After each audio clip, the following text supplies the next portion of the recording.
మీరు ఎవరూ వినని ఎన్నో సంగతులు, దేవుని జ్ఞాన సంగతులు ఇక్కడ వింటున్నారు. విని మరి మీరేం చేయగలుగుతున్నారు? పౌలు గారు అక్కడ ఏ రకంగా బాధపడ్డారో 2000 సంవత్సరాల క్రితం, ఈరోజు నేను కూడా అదే వేదన నేను పొందుతున్నాను. ఇంకా వాళ్ళు మారరు, వదిలేయండి అమ్మా అంటాను. ఇంకా వాళ్ళు మారరు, వదిలే బాబు అంటాను. ఇన్ని మాటలు చెప్పినా, రప్పించి కూర్చోబెట్టి ఫ్యాన్ వేసి కుర్చీ వేసి లైట్ వెలిగించి స్క్రీన్ మీద చూపిస్తూ వాళ్ళ స్వరం వాళ్ళకు బాగా వినబడేటట్టుగా చేసి ఇన్ని సంగతులు చెబుతున్నా వాళ్ళ మనస్సులు కరగటం లేదు, వాళ్ళు దేవునిలో నిలవటం లేదు, వాళ్ళు దేవుని కొరకు బ్రతకటం లేదు.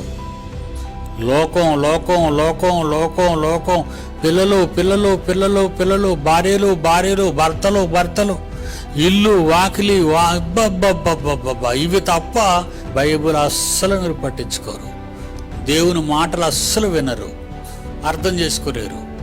ఎప్పుడు నీ గొడవే, ఎప్పుడు నీ గొడవే. నీ భర్త గురించి, నీ భార్య గురించి, నీ పిల్లల గురించి, నీ చుట్టాల గురించి, నీ పక్కాల గురించి, నీ పొరుగోళ్ళ గురించి. ఇదేనా ఈ వేదన?